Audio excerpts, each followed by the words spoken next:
If I wasn't a Christian, I would probably be like Helen Keller in the sense of the things that I would do that the people that would write about you wouldn't even believe. So. I'm glad I was recording for that. Are you serious? Dadgummit.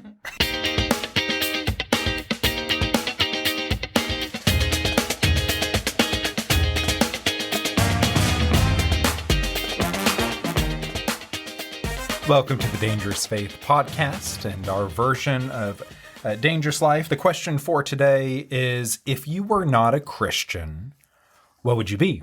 And we'll look at different religions, different worldviews. And so with me for our Dangerous Life team, we have Zeke, Blake, and Chloe. And so I'll just open it up. We're all Christians here, and we've been Christians for various lengths. Some of us maybe since we were little. Others of us maybe last couple years. So I want to ask y'all, if you were not a Christian, what would you be? Anyone want to start us off? Ladies first. Oh, yeah, ladies first. Oh, ladies first. Okay, I'll go first. Honestly, this question is really hard for me to answer because I can't even imagine what it would be like not being a Christian. But I'll say, why are you laughing? I wasn't laughing. Okay. Blake was rolling his eyes. That's the Sunday school Chloe answer. Yeah. Okay, I do have an answer, but I don't. Okay, my thing is, one, I don't feel like I'm super knowledgeable about other religions, so it's hard for me to like think through them first, and then two, like I grew up in the United States, so the most common religion is Christianity. So I feel like, if I was to grow up and have the same life I have now, but not be a Christian, like I would probably just be like agnostic, not really care. Maybe that's valid. Not really care to think about religion. Just kind of live my life and do my own thing. Okay. So Chloe, you could see in an alternate universe, all right, if I wasn't a Christian, I would be an agnostic. And so a little bit of background for the episode. We're going to walk through some other religions outside of Christianity, what's appealing about them, but ultimately, why are you a Christian? Why are you not these things that we're talking about? So for Chloe, it's agnosticism. Now, Blake, what about you? If you were not a Christian, what would you be? I'd probably be like, kind of like with Chloe, like agnostic, but I'd be more like hedonistic. Or not hedonist. Yeah, I'd be more hedonistic living about for it. pleasure. Yeah, I definitely, because I'm like, before I met God, I'm very, by nature, just cynical, only care about myself kind of deal. And, for people who've known me a while, they may agree with that, and then some may not. But like, based on who I know about myself, like, yes, if God had not intervened when He did, I would definitely be like a hedonistic agnostic, and I would only do what would benefit me. Gotcha. So little hedonism, narcissism, and then ultimately when it comes to the God stuff, it's who knows. Yeah, I would probably be like one of those agnostics who think they knew everything. They weren't intellectually honest, if that makes sense. I'd be one of those people. I've never read the Bible, but I've listened to Richard Dawkins talk, so I'm going to assume I know everything, every counter argument. That's how I'd be. Yeah. Zeke, what about you? I'm trying to think of an answer they didn't give, but problem is, as I process the other religions, I'm like, man, it's there's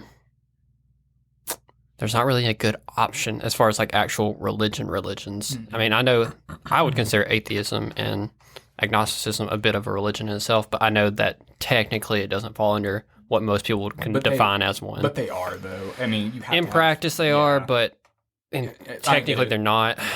So I'm trying to think if it wasn't agnosticism, because that's probably my answer. At first I was like, oh, well, Judaism. But then I got to thinking, well, if I'm not a Christian, that means there's still Christianity.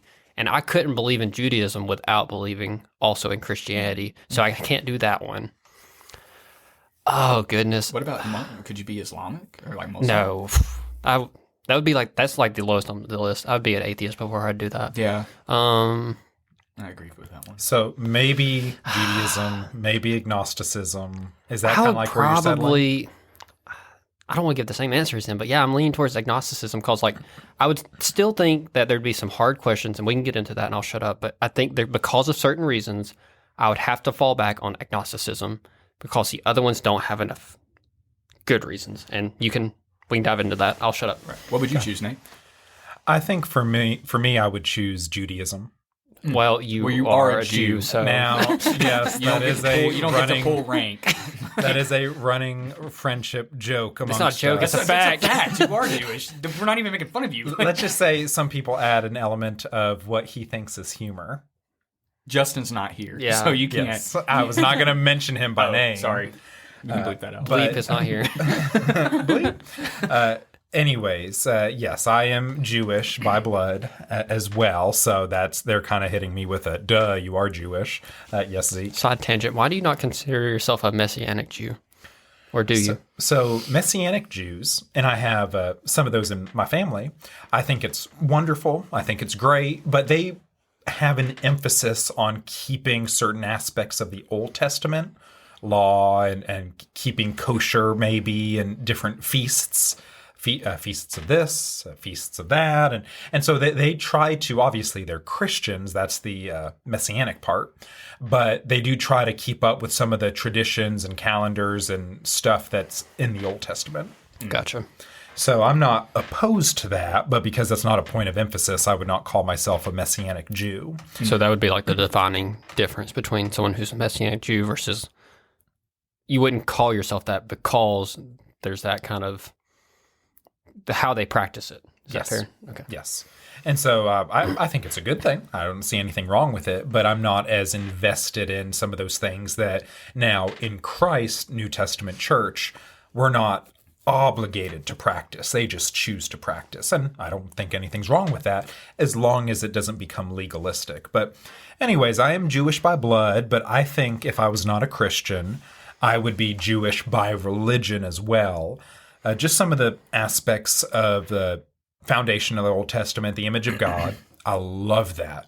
Image of God, that humans have inherent value and worth. The Ten Commandments and natural law, the way God made the world. I would just see certain aspects of Judaism that I find very appealing if I did not see Jesus as the fulfillment of Old Testament scripture. So I think that would be the answer for me. But anyway, so moving now that we all said our various answers, and I think this episode will heavily feature agnosticism because of that. Moving now to the second part, okay, why are you not an agnostic? And then at the end, I'll say, well, I'm not a practicing religious Jew. But opening it back to y'all, if that's the most appealing thing outside of Christianity that you could come up with, why are you a Christian instead of that thing? So for me, can you ask that one more time? I have a thought, but I just want to make sure. Why are you a Christian instead of Instead an of- Instead of agnostic? an agnostic? Got it. Yeah. So for me, agnosticism, first off, agnosticism is acknowledging that there is a creator of some sort. That there could be. That there could be. There could be. Most of the time when people are agnostic, it's more so they don't know which one to believe, but they do have kind of a consensus that there is a creator of some sort. That's, to be fair, that's become more modern. It's more in the sense of like there are two forms. There's the form that says, I don't know, you don't know, we can't, no one can know. Right. But then there's also a lot of people today, I think they fall more into spiritual but not religious in the sense to say, yeah, there's some God out there, but I don't know who it is, and I don't want a God who's going to, command things in my life. Right. But anyways, back to you. And the reason why I say that is just because of intellectual honesty by that. And like, for instance, like I couldn't be I would choose agnosticism over atheism because atheists, you have to completely come to the point that, okay, there is no God, right? Which then brings up moral relativity, and you have to be willing to fall on your sword for that. And I can't fall on and even if I was, I couldn't fall on my sword for that. And then when it comes to agnosticism, for me, it's like, okay, I've acknowledged that something is out there. So I can either be lazy and say that there is something, but I don't care to know it. And that I think is being dishonest to yourself, not seeking the truth. That's just you being lazy. I don't think that makes you smart or anything like that. I think it's just a cop out. Or you have to decide what it is. And then that brings you to the point of, okay, now I got to decide what it is. Then you start looking at all the different gods and you start putting them to the test. And I think for me, it just comes down to Christianity has the strongest argument. Now, as Christians, we can't prove God exists, but we can look at the history and we can look at the probability. And it's more probable that it is the Judeo-Christian God rather than Allah, rather than Buddha, rather than there just not being anything. So that's why as a Christian, that's what really got me to Christianity was that. So Yeah. Zeke or Chloe, why are you a Christian instead of agnostic? You got it. I'll give answers y'all don't give. I don't feel like I have a great answer to this, but I would say agnostic, like that seems a little, nobody take this the wrong way, but lazy to me. Like it just seems lazy to be like, oh yeah, there's probably something out there, but I don't really care to take the time or effort to look into it and decide for myself. Like I don't want to get into having to go to church and like having to read my Bible and having to do all these things. So they just decide I'm just not going to care. I'm not going to worry about it. But for me, I'm not like that. Like I do like seek truth and like, so I seek God because I believe he is the truth. But yeah, that's kind of just my answer. Like I believe it because it's true. I've seen it in my own life be true. And I care to know, like if there's a creator, then I want to know that creator. And I believe the creator's God. So I'm going to worship him. Mm-hmm. Okay. So you see a little bit of a laziness there, kind of like, well, who knows, kind of a shrug, and you're not about that. You want to research, look into things, and you practice your faith, and God's true to you. Okay, Zeke, what about you? There's a lot of different reasons, but I guess what has been the most what's the word I'm looking for? Encouraging is kind of the word I want to go with, but the thing that kind of it's the most convincing thing for me is kind of just the fact that from like scientific arguments, but also from personal experience. So like I've just seen God work in my life and the lives around me in situations that I would call miracles that I can't explain through a material worldview. And if I didn't believe in a God, I'd have to be a materialist and say that everything's material. And the reason why I can't do that is because at one point there wasn't material. So what was there before material? Going back to the very beginning, we say that there's a Big Bang, by the way, Christian scientists who came up with that theory, but we go all the way back. What was there before the Big Bang? And if we're being honest, it was nothing material. Okay, well, that leaves us with something immaterial, something that chose to bring everything into existence. And that personally lines up with me, that lines up perfectly with the Christian God and everything that he says and everything that he's written in his book. So that would be one of the stronger cases. And then, like I said, personal experience, I've just seen God work in my life and the life of others in ways that don't make sense to me.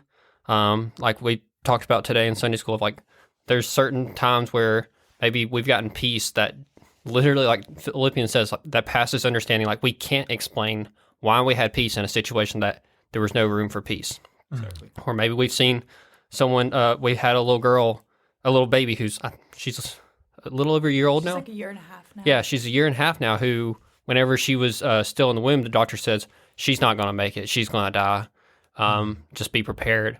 And a year and something later. She was born at 22 weeks. Yeah. Oh, yeah, that's right. She was born at 22 weeks. And they said, yeah, she's not going to live very much longer. And the dad's like, well, my doctor doesn't worry about those kinds of things. Yeah. So, God provided, and that little baby's alive and well today. That's amazing faith right there. Yeah. Wow. Stuff like that. Just countless things that time and time again, God's proven that. And I think, Romans that gets it right of like, creation cries out and preaches that God is true. Like to have a creation itself, you have to have a creator. Exactly. I know that's a really simplistic way, and atheists would argue with that and go and nitpick and whatnot. But like for the average person who's open to hearing about God, I think that's a pretty compelling argument that we didn't get here by ourselves and we didn't come from nothing. Yeah. I think those are great answers. And I guess for me on my end with Judaism, it is the Sunday school answer, but you just look at Jesus and fulfilled prophecy, that there are lots and lots of prophecies in the Old Testament. And others much smarter than myself have gone through just calculations and probabilities and all the rest of it, of one person fulfilling all these different prophecies. And it's mathematically to the point of a miracle of one person being able to fulfill all of them. And so Jesus is the Messiah foretold in the Old Testament, and he is the one that the Jews leading up to, obviously, when he came onto the scene, that they were looking for. A king, a prophet, and a priest all in one. And so I think that's ultimately why I would not be a practicing religious Jew. it's because of Jesus being the Messiah. Now, Jews will quibble with that. They'll say different things about Jesus not fulfilling certain prophecies like peace on earth and things like that, and that would take the episode in a different direction. So they'll have some quibbles about some of those descriptions, but just incredible, his life, obviously, and his resurrection. So that's why I would say ultimately I am not a practicing religious Jew, even if I am by blood. But Zeke? I was wanting to state my case as short as I can. You can cut this up wherever you need to. But I made the point that Islam would be the last one on my list. I would go through every other route before I got to Islam. Yeah, that's fine. And I don't know if y'all noticed this. If you watch much apologetic stuff, here lately, like the more popular channels I listen to have all been getting into Islam lately. Yeah. I assume it's caused world events and stuff. Capturing Christianity comes to mind for me. Yeah, like he's never done something on them. And then recently he just came out with one. And I think I'm glad that they're doing that because obviously it's pertinent to today. And I've got what I'm about to say. I'm not mad at individual Muslims. Like I went to school with several of them and I consider them good friends. I don't have hate towards the individuals, but the religion itself and what it teaches, its foundations of it, I strictly oppose from every fiber of my being of like, and not only that, but it claims that our religion's true and our religion says it's false. So by definition, I can't believe in something that contradicts itself. Exactly. So there's a lot of reasons, but that's just one of my main ones. Yeah, and I'm the same way with Islam because I've been watching a lot of stuff like that too, and especially I've been watching this Muslim who converted to Christianity who actually goes on like apologetic debates with other Muslims, and he actually uses the Quran. What is his name? I don't necessarily like the way he does it because he does get very aggressive with the Muslims, but he even says he's like, I'm going to attack you like a lion if you attack my attack my savior, I'm going to attack your prophet. That's the language that he uses, and I guess because if you've ever done apologetic or have seen apologetic debates with Muslims, they're very like, not all of them, but they mostly won't let you get a word in. Yeah, I was going to say, I'd give a defense to him because there's a guy I listen to, David Wood, he's never been a Muslim, but he comes off as a little aggressive, and to be fair, I wouldn't be as aggressive as him, but I think he has a good point. And to what you said, if you listen to actual Muslim apologists, they are all very aggressive and very, that's their culture. I'm not saying it's a bad thing all the time, but like that's how their culture is. So like, if you're going to speak to that culture, you're going to have to take on parts of that culture to kind of get through to them. Exactly. So if they come off as aggressive, there's kind of a reason for that. Well, when your religion is also based on authority. But you do it in love, right, obviously. Exactly. And when your religion is based on authority, rather than like for us, it's like humility. Yeah. I mean, you're going to be like that. It's the same reason why Andrew Tate's like, he's like, Muslims, why don't you like, or not Muslims, Christians, why don't you defend or what? Fight. And like one big thing that really turned me off to Islam was the fact that, one, they don't even know if their own prophet, the Prophet Muhammad, made it. I mean, this is a guy that you base your belief on. Mm-hmm. You don't even know if he made it. I didn't know that. Yeah, they also in the Sunnah, maybe, I don't know. I think there's something like that. It talks more about Mary, but it says that Muhammad's mother, the prophet that your whole religion is kind of based on, they don't even know if she, like it literally says, don't pray for your mother, forgiveness will not be given to her. Allah also upholds pedophilia, but yet he rejects adoption. Yeah. So it's like you get all these like weird. Yeah. It's just awful. If you just try to read the Quran, you'll see. Anyways, that was our Muslim section. I'm good. We'll do a whole episode on that someday. I agree with those things. I think Islam does not have a strong basis, good arguments, and support for the truthfulness of its various claims. So I'm with y'all there. And then you can just run the gamut of other things. The Eastern religions, Hinduism and Buddhism, just simple questions will undo those. Like, what evidence do you have for all these cycles of endless suffering and reincarnation? And what's your evidence for this? What's your evidence for that? So those are not evidence-based religions. It's more feelings. Zeke? I remembered another reason for why I'm Christian. And I'm surprised I didn't remember it sooner. It's one of my biggest reasons. And I think that Christianity best deals with the problem of evil. Mm-hmm. And I think that's one that every person, whether they ever heard the term problem of evil, I think we've all experienced it at one time or another because we've all been in a situation where we said, that's not fair, that's not right, that shouldn't have happened. If we've ever said anything like that, that's essentially what the problem of evil is, saying that the problem of evil states, why is there evil if God is good? or why is there evil at all? And no matter what religion you go to, they all have to deal with that one problem. Like you're going to have quibbles between Christianity and Islam. That's just to them too.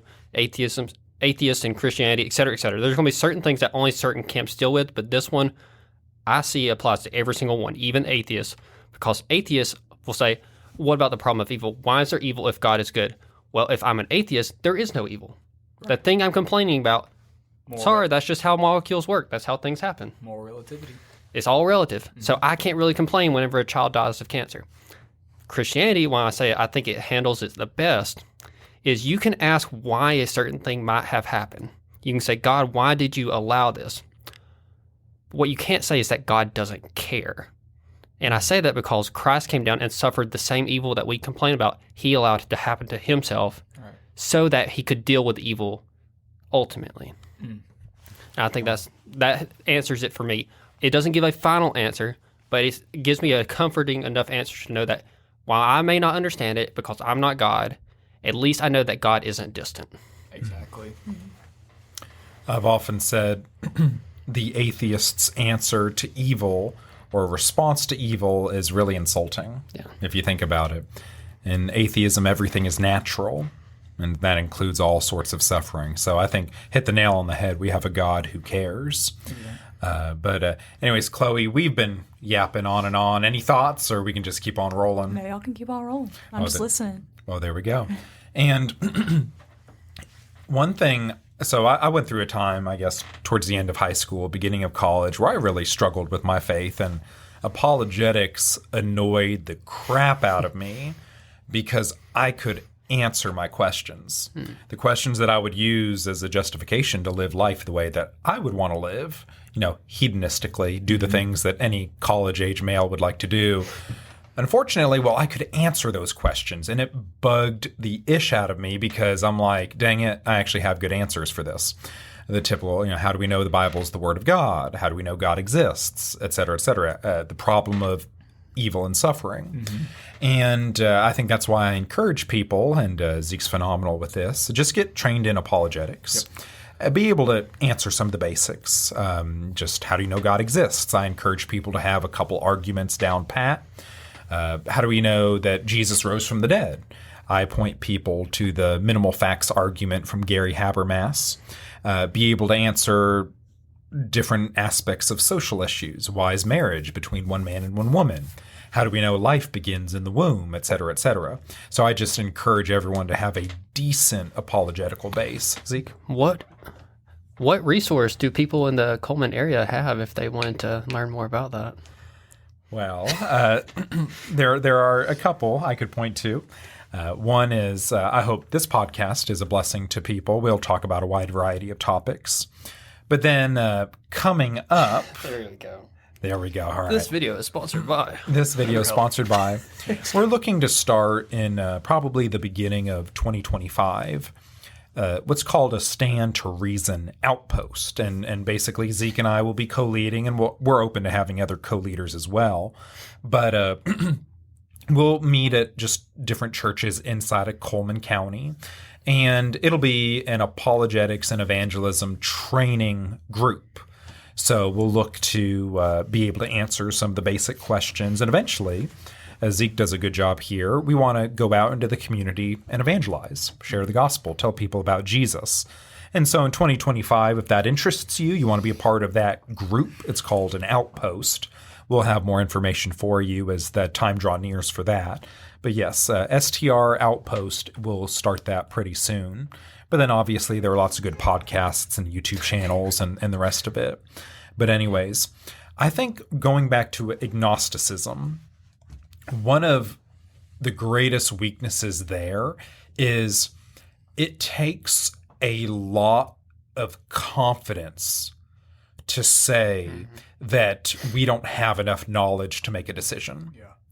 So, for example, we have incredible breakthroughs with science and astronomy, cosmology, biology, the rest of it. Philosophically, people have been doing philosophy for thousands of years, going back to the Greeks. And the rest of it. Theology, obviously. You have Old Testament, New Testament, prophets and preachers and apostles and theologians and the rest of it. Anyways, to be able to look at all of the information that we have for all time and to kind of shrug and say, well, I don't know if God exists, or say something even stronger, I don't think we can know. Yeah. They're just aspects of that I find very, it's like, well, how do you know that we can't know? How do you know that there's not enough knowledge? Do you have that knowledge to know that there's not enough knowledge? Yeah. And so sometimes I find that skeptics and the agnostic side of things, they're not skeptical of their skepticism. And that's one of the frustrating parts with agnosticism. Yeah. But anyways, any other thoughts there? We kind of ran through a bunch of different topics, from Judaism to Islam to agnosticism and the rest of it. Anything else y'all want to bring up? Or I've always found it so interesting, especially when people are, like you saying, like agnosticism, like it's a lazy, to me it is kind of like a lazy argument in a way. But I think why people are so lazy about it is because, like, for me, coming in, I'm not saying I was agnostic. I got to a point where I just didn't know. I just got lost.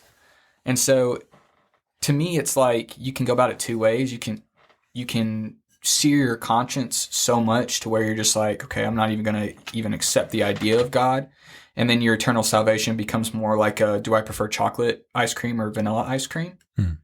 Rather than, like, for me, it became like, eternity. Where do I want to spend eternity? Do I want to be able to say, okay, when I die, there's nothing, which is terrifying in itself, dying and going back to nothing, because that means no matter what you do, it was all meaningless. Or do I want to actually stand before a God and hopefully enter salvation? Or the alternative is way worse, not be with that God. And so I think why people are so lazy is because it's so much easier for us to just say, I'm content with where I'm at in life. Mm-hmm. Kind of like how Rev John says, people say they love their life, but they hate. What is it? I love my. I know what you mean. Yeah. I'm trying to figure out the quote. Love my life, but hate the way I'm living. Yeah, or like reverse it. Something like that. Like, I hate the way I live, but I love my life, or something, or like something along. Maybe I love being alive, but I hate the way I live. Something like that. And it's just like people have to come to grips. It's like whenever they finally realize, like, okay, there's a God, now it's like I said, it goes from being, do I prefer chocolate ice cream or vanilla ice cream? Now it's like, do I want to give up this way that I live in exchange for this? And a lot of people, they just don't want to do that. It's too hard. It's much easier for someone to say, well, I'd rather have an abortion because I can have as much sex as I want and not be held accountable or anything, versus being abstinent and protecting life as sacred. If God exists all of a sudden and this God is a certain God, I'm going to have to change the way I live. Exactly. And that's inconvenient. I think that's even pertinent in religion itself. Looking back, like, it came from the sermon we heard today of, like, went through, like, Samuel. I've been going through Samuel lately anyway, so it kind of stuck out to me of, like, you have the people who up until this point, God has been their king. Right. Like, they haven't had a physical king like all the other nations. And they're like, God, we're tired of having you as king. We want a physical king. Like, they pretty much said, we don't, like, and God even says that. He says, they didn't reject you, Samuel. They rejected me. And then he skipped ahead to John at the end of John, where Pilate's like, hey, here's your king. And they say, we have no king except Caesar. Exactly. And it's just like it's like you're saying, like, at the end of the day, everyone doesn't want God as their king. Whether it's agnostic or you're just kind of, you can even be other religions and still not want God as your king. You just want your idea of God as king. Exactly. Good thoughts. Anything else before we take this home? All right, Blake. Okay, take me home. Country road. If you're an agnostic, stop. Get some help. Stop. Just kidding. We love you. Yeah, maybe. I don't know. No. Do we love agnostics, Chloe? Chloe hates agnostics, right? I'm just going to keep my mouth shut. Wow. She didn't deny it. I think we should end on that.